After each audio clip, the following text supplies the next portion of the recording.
Buenas noches, señor presidente. Mi pregunta es si se han hecho los estudios técnicos de calidad al agua y si se han hecho, me gustaría saber qué dicen esos estudios y de esa manera para que la población pueda saber cuándo va a volver a consumir el agua. Y también una última que está muy concerniente al tema es si el sulfato de cobre que usted mencionaba no es tóxico para la salud. Gracias, excelentes preguntas. Bien, el agua ya está en el nivel de calidad que tenía antes. Es decir, la crisis de las algas ya no está, las algas ya no están, ya se destruyeron, se eliminaron con el sulfato de cobre. El sulfato de cobre, como todo tratamiento que se le hace al agua, ya sea el cloro, que es lo que se hace antiguamente, y nosotros todavía lo usamos en algunos lugares, o el sulfato de cobre, que es una técnica más cara y más moderna de hacerlo, todo en grandes cantidades es nocivo, en pequeñas cantidades no lo es. Como les digo, los técnicos de países desarrollados que nos están apoyando, incluyendo los Estados Unidos, nos han dicho, pónganle 4 miligramos por litro cuando haya crisis, porque eso se puede consumir. Y evaluamos en el, ¿cómo se llama? En el HART test, que es el test de jarras, como se dice en español, que con 1 miligramo por litro era suficiente para eliminar este tipo de algas, así que le estamos poniendo del sulfato de cobre la 4ª parte de lo que es apto para el consumo humano. Es decir, todavía pudiéramos poner el doble o el triple y hasta 4 veces más de lo que estamos poniendo ahora y sería apto para el consumo humano. Ya más de eso, ya sí no sería apto para el consumo humano y el agua empezaría a llegar de color azul, porque el sulfato de cobre hace el agua azul, y no un azul agua, ¿verdad? Sino azul.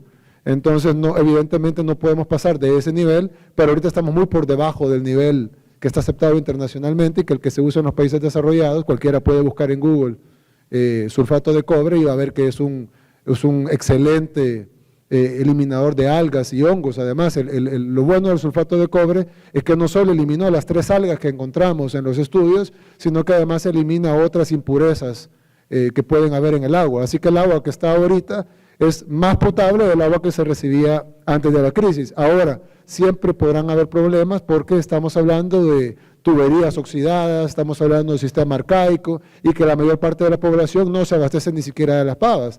Así que los problemas que están teniendo son problemas de nuevo históricos, que es lo que queremos que se resuelvan aquí en esta mesa, pero sí decir de que la crisis en sí de las algas en la planta de las pavas ya no está y que la cantidad de sulfato de cobre que se le ha introducido al agua está muy por debajo de lo que se le puede poner. Todavía le podemos poner el doble, el triple y hasta 4 veces, o sea 4 miligramos por litro, y le estamos poniendo 1, es decir que es consumible al nivel que tiene ahorita. Ya arriba de eso, pues obviamente como todo, se vuelve tóxico, pero no es el caso. Seguimos con Loida Avelar, de revista Factum. Buenas noches, presidente. Quisiera consultarle si existe algún cambio o modificación en el proceso de potabilización del área metropolitana y en la apertura de los pozos. Y también quiero preguntarle por qué la ministra de Salud y el presidente de ANDA dijeron que el agua era apta para consumo, a pesar de que aún no tenían los estudios que usted ha mencionado. Bien, muchas gracias. En el caso del cambio, el único cambio que ha habido es en la introducción del sulfato de cobre. Antes no se usaba eso. En los gobiernos anteriores, de nuevo lo menciono por referencia, no porque me esté excusando de nada, se utilizaban herbicidas que eran tóxicos, y no solo para la salud de las personas, incluso, bien, una agua sucia con amibas, con parásitos, con suciedad, genera enfermedades gastrointestinales.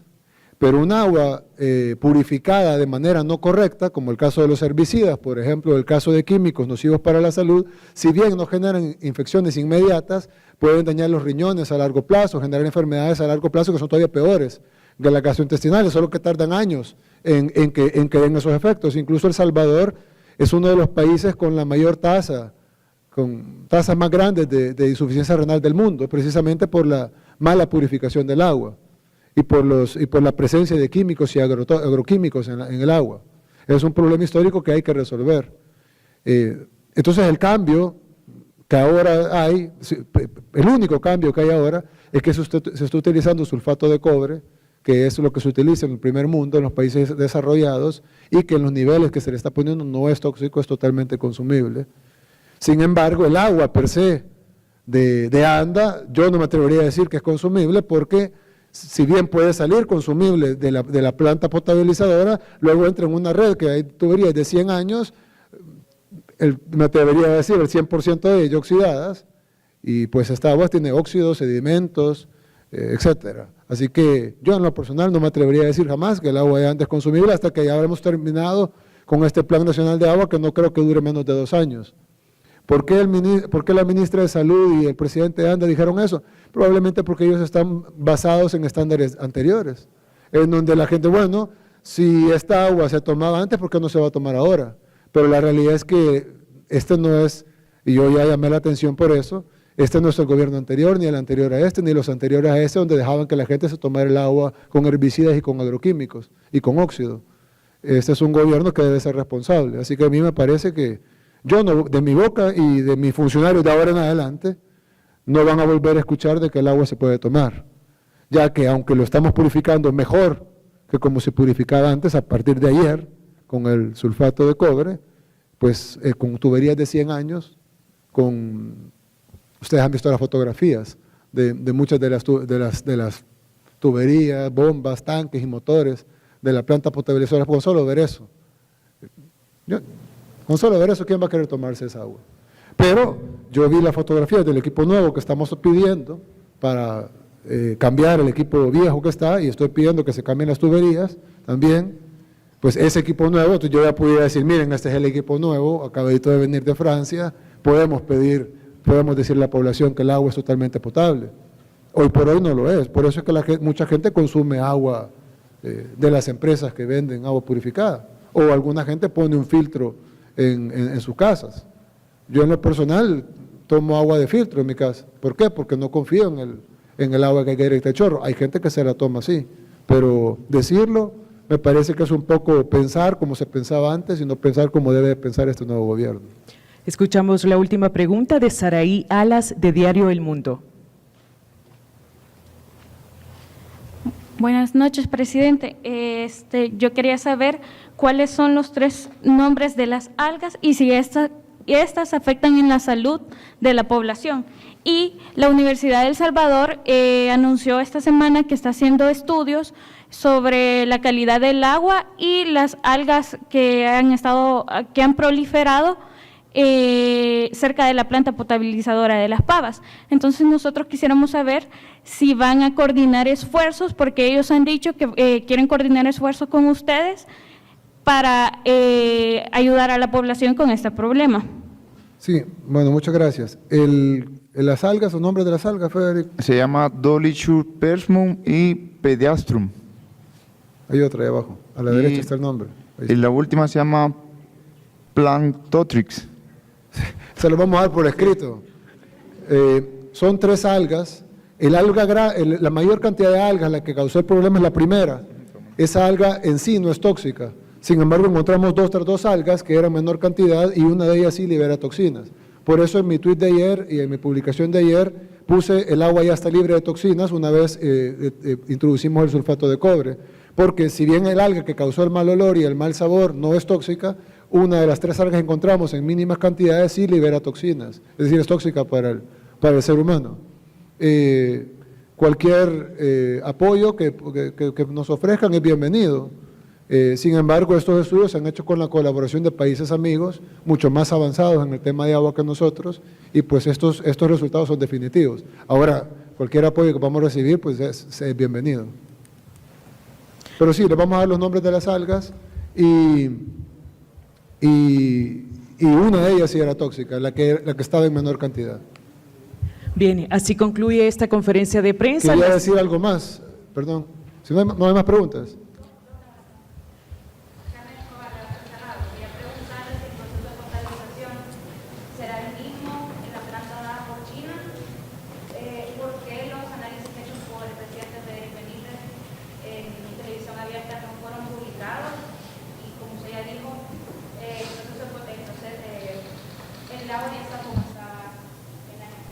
Sí.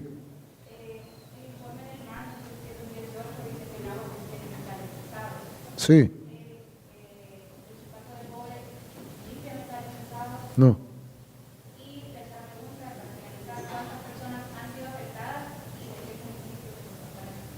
Bien, la primera pregunta es que el lago de Ilopango, yo vi una publicación en un rotativo de hoy en la mañana de que el agua de Ilopango, hoy fue o ayer. Sí, sí. Decía que el agua de Ilopango no se podía potabilizar. Perdón. Eso es. Yo creo que es importante que los medios de comunicación, no ustedes, sino este rotativo que menciono, hay que ser más responsables con la información. Toda el agua se puede potabilizar. No existe agua que no se pueda potabilizar. En Israel potabilizan el mar. El agua de Ilopango, nosotros, ese plan de potabilizar, no el lago, sino el agua que se tira, el desagüe del agua de Ilopango, que es un agua que se desperdician 5 metros por segundo, 5 metros cúbicos por segundo. Vamos a potabilizar 2 metros, es decir, 3 metros se van a seguir tirando. ¿Por qué? Porque no sabemos si en un futuro baja el nivel del lago y todo eso es lo que se tira ya no va a ser 5, sino que van a ser 4, van a ser 3, y siempre que tenemos ese colchón de cambio climático. Ahora, en el lago de Ilopango hay metales, pues claro, el agua de Ilopango no es potable. Hay presencia de varios metales, sobre todo uno es el boro, que es el que más contamina, de la que está contaminada el agua de Ilopango. Cuando vinieron los ingenieros a ver el proyecto, nos dijeron una planta normal en un lago más potable que este costaría $40 millones. Pero por los niveles de boro que tiene el lago de Ilopango, la planta va a costar $80 millones. Es decir, todo se puede potabilizar, la diferencia es el costo. Es más, en la Estación Espacial Internacional potabilizan toda el agua, todos los residuos de agua con electrólisis. Es decir, con electrólisis sacan el hidrógeno y el oxígeno, lo mezclan y sacan agua destilada que no se puede tomar de tan pura que es, y tienen que pasarla por un proceso donde tienen que ensuciarlo un poquito para que se pueda tomar, si no es agua destilada, conocida como agua de batería, que es un agua demasiado pura para el ser humano. Entonces todo el agua se puede potabilizar, no es cierto que haya un agua que no se pueda potabilizar, y menos la del lago de Ilopango, sí se puede potabilizar, solo que es más caro, pero ya tenemos financiado el proyecto, así que no hay problema y lo vamos a hacer. La otra pregunta era sobre cuántas personas. Bueno, 1.2 millones de personas son las que reciben agua de la planta potabilizadora de Las Pavas, y en el entendido que toda el agua que salió fue contaminada en una mayor o menor cantidad por las algas, pues fueron afectadas 1.2 millones de personas en diferentes niveles. Algunos fueron afectados más, otros fueron afectados menos. Incluso hay gente que dice, yo fui afectado porque a mí no me cayó agua en esos días, entonces me afectó el desabastecimiento. De nuevo, no se nos mezcló una crisis de las algas con una crisis histórica de desabastecimiento, la cual ya resolvimos una, que es la de las algas con el sulfato de cobre, pero no hemos resuelto la crisis histórica del desabastecimiento de agua, que es un proyecto que tendrá que confluir un montón de diferentes programas y proyectos para poder resolver en todo el país, y no solo esos 1.2 millones de personas.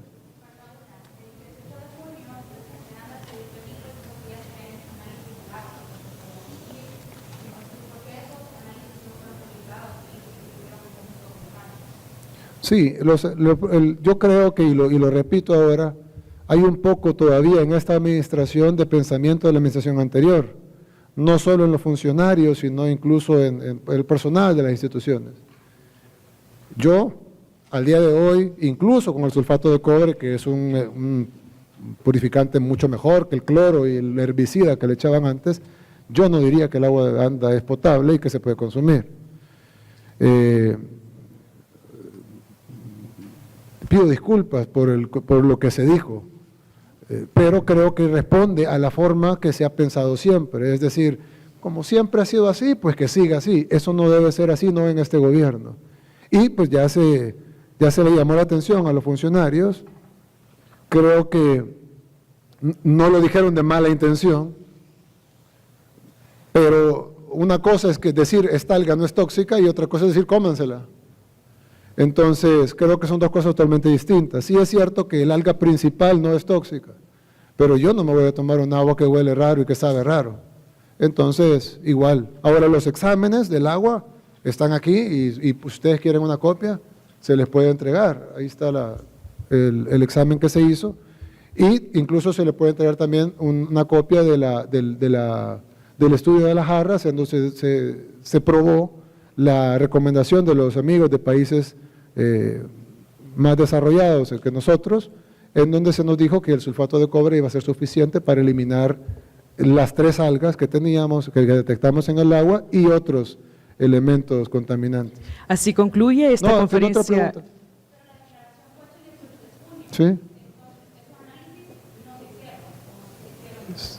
Por supuesto que sí. De nuevo, cuando Frederick dijo que se podía consumir, lo hizo con la mentalidad del gobierno anterior. Yo insisto en que para mí eso no es válido. Pero los estudios son públicos, es decir, se pueden entregar, son información pública. Gracias. ¿Otra pregunta antes de...? Ahí hay otra. Toda esta experiencia de servicios de agua y todo lo que van a implementar para poder resolver el tema de agua, ¿no podría incluirse en el debate de una ley de agua? Cuando cada vez que en la historia de este país se ha generado una crisis en un sector, se terminó privatizado. Antes, electricidad. Y esto, Los bancos, las pensiones. esto es más, ha habido una preocupación de la gente que esta crisis lleve al final a entregar el agua a los privados, como lo han estado buscando los partidos de derecha por siempre. Entonces la pregunta es, presidente, ¿esto no puede llevar también a que se abra el debate realmente para que se comience a pensar en una ley de agua realmente para proteger el recurso hídrico que llegue realmente a la comunidad hoy y siempre como nosotros decimos? Por supuesto, yo creo que esto va a abonar muchísimo al debate de la ley del agua, sobre todo porque estamos hablando de datos reales. En la Asamblea Legislativa se puede discutir mucho, y ahí han pasado años con el tema de la ley del agua. Incluso ustedes se acuerdan de aquella propuesta que había de la ley del agua, donde básicamente se le entregaba, si bien no anda, se le entregaba el control de la decisión del agua al ente rector, que le llamaban ellos, se le entregaba a los privados básicamente. Eso es una forma de privatizar, no anda, sino el negocio del agua. Hay varias formas de privatizar. Se puede vender la empresa o se puede generar las condiciones para que la empresa no funcione. Yo creo que aquí hay 2 cosas que se deben de hacer. Una es hacer una ley del agua que garantice que el bien del agua sea público, pero hay algo bien importante, y es que ANDA funcione. Porque de lo contrario, una ley se aprueba con 43 diputados y se cambia con 43 diputados. Entonces, si nosotros aprobamos una ley del agua bien hecha, como se debe de hacer, pero no le abastecemos a la población y ANDA sigue en el sistema que ha estado todo este tiempo, y en el descuido, pudiéramos decir, hasta intencional, y en el abandono intencional de todo el sistema de agua. Incluso vi un video del expresidente de ANDA, Marco Fortín, que decía, desde 1998, la planta no servía. Y estamos hablando que el video es del 2016, creo, 2015, 2016. Y en el 2015, 2016, ¿qué año? 2017, perdón. En el año 2017 ya nos decían que desde el 98 la planta no servía. Y entonces, ¿cómo es posible que 98, 99, 2000, 2001, no voy a contar, 2017, 2018, 2019, no se arregle el problema? Entonces, lo principal, a la par de un cuerpo legal como una ley de agua, como debe de ser, que protege el bien público y el derecho humano al agua, debe de haber un servicio real. Porque las leyes, yo veo que aprueban de todo, pero en la realidad la gente no lo siente. Entonces la gente, uno va a ir a una comunidad y la gente va a decir, ¿a mí de qué me sirve la ley del agua si no me llega el agua? O a mí de qué me va a servir la ley del agua si el agua me viene sucia o me cae una vez cada 15 días. Entonces nosotros necesitamos abrir el debate para que se apruebe una ley del agua que garantice el derecho humano al agua y que no se privatice el agua y que el agua sea un bien público, pero a la par tiene que funcionar ANDA para que la gente reciba un servicio de calidad todo el día, todos los días. De lo contrario, la amenaza de la privatización siempre va a existir, porque por más que hay una ley que se haga con 43 votos, va a venir otra asamblea, o va a venir otro grupo de diputados, o va a venir otro momento histórico en nuestro país, que haya un desabastecimiento, o que haya un problema de crisis de calidad, o que haya un abandono, y van a volver a sonar las voces de la privatización, y van a volver a salir los que ya sabemos que quieren privatizar el agua. Entonces, es importante que se haga el debate y que se apruebe una ley, que debe ser una ley que garantice el agua como bien público, de lo contrario va a ser vetada cualquier otro proyecto de ley que trate de privatizar el agua, pero a la par debemos de hacer que ANDA funcione. Es más, todas esas inversiones en la planta potabilizadora de Las Pavas, en la planta potabilizadora del desagüe del lago de Ilopango, en la planta, en el complejo de Surf City, en los pozos que vamos a abrir alrededor del país, en el plan de reforestación, en el plan de cambio de tuberías, en el plan de modernización total de distribución del agua potable de todo el país, lo que garantiza es que ya no sea necesaria la privatización, porque la gente va a decir, ¿para qué lo vamos a privatizar si eso está bien? Pero este abandono intencional, porque no veo otra forma, cómo pueden pasar, vaya, nosotros tenemos 7 meses con 21 días, pero ¿cómo pueden pasar 20 años, 10 años y sin hacer nada? Es decir, y podemos hacer un tour de la planta de Las Pavas y que vean la calidad del equipo que está ahí, está obsoleto, sucio, oxidado, y no se oxidó ayer, ni hace un mes, se oxidó hace 20 años. Entonces, desde el 1998, de acuerdo al expresidente de ANDA, del gobierno anterior. Entonces, pareciera como que se fue dejando tirado, para que la misma población diga, bueno, no hay de otra más que privatizar. Entonces yo siento que sí hay que debatir la ley, pero a la par debemos de hacer que funcione ANDA para que cuando la gente reciba agua potable todos los días, todo el día, y de calidad, pues no va a haber necesidad de ninguna privatización. Y este tipo de inversiones que vamos a hacer en proyectos que van a garantizar la calidad y la cantidad del abastecimiento de agua, pues lo que hace es proteger el bien y la institución pública, y ya no necesita ser privatizado algo que está funcionando bien. Pero para eso tenemos que transitar de lo que nos heredaron a lo que nosotros vamos a heredar, que es de un sistema desmoronándose, y no lo digo yo, pues creo que la población puede validar lo que estoy diciendo, a un sistema que puede ser un orgullo para nuestro país, de tener un sistema de agua de primer nivel. Bien. ¿Otra pregunta? Aquí hay una y hay otra.